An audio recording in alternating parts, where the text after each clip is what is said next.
Saludos. Una de las afirmaciones más fundamentales de la fe cristiana es que Jesús murió por nuestros pecados para abrirnos el camino hacia el Padre. El apóstol Pedro, en su primera carta, capítulo 3, versículo 18, lo escribe de una manera muy sencilla. Cristo murió una sola vez por los pecados, el inocente por los culpables, para conducirlos a Dios. Cuando nosotros leemos esta afirmación en el contexto de la carta completa del apóstol Pedro, nos daremos cuenta que él no solamente está echando el cimiento sobre el cual se construye la fe cristiana, sino que está poniendo como ejemplo a Cristo para nosotros que somos sus seguidores, que somos creyentes en él, que somos cristianas y cristianos. ¿En qué manera es Jesús un ejemplo para nosotros? Bueno, en el sentido de que Cristo sufrió por los que eran culpables.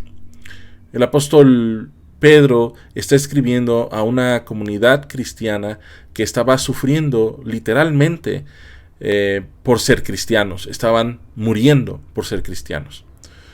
Hoy en día nosotros vivimos en una sociedad que no nos mata por ser cristianos, pero que tiene algunas reacciones hostiles hacia la fe cristiana, incluso hacia nosotros de manera personal.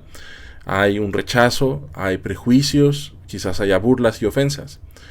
Muchas veces simplemente se nos ignora por ser cristianos o se nos tolera demasiado, como si fuéramos solamente una opción de vida o de religión o de filosofía más entre todas las alternativas que hay. Sea cual sea la reacción que la sociedad pueda tener hacia la fe cristiana, el apóstol Pedro nos invita en su carta a comportarnos y a responder frente a la hostilidad o a la marginalización que la sociedad ejerce en contra de la fe cristiana, de manera que podamos glorificar a Dios. Por ejemplo, en el versículo 15 del capítulo 3, o mejor dicho, en el versículo 14 del capítulo 3 dice: no teman ni se asusten. En el versículo 15, estén dispuestos a dar razón de su esperanza. En el versículo 16, háganlo con sencillez y respeto, como quien tiene limpia la conciencia, con buen comportamiento. En el versículo 17, es preferible sufrir por hacer el bien que por hacer el mal.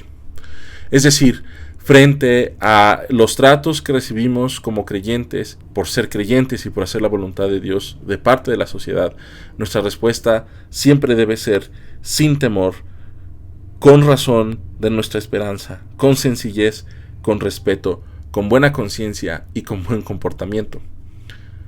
Independientemente de si las personas nos traten mal, incluso se burlen de nosotros o nos quieran ofender por ser cristianos, o si nos ignoran y no les interesa ni siquiera si seamos cristianos o no, nuestro comportamiento debe ser el mismo, sin temor, dando explicaciones, dando razones de nuestra esperanza, con sencillez, con respeto, con conciencia limpia y buen comportamiento, prefiriendo sufrir por hacer el bien que no sufrir por hacer el mal.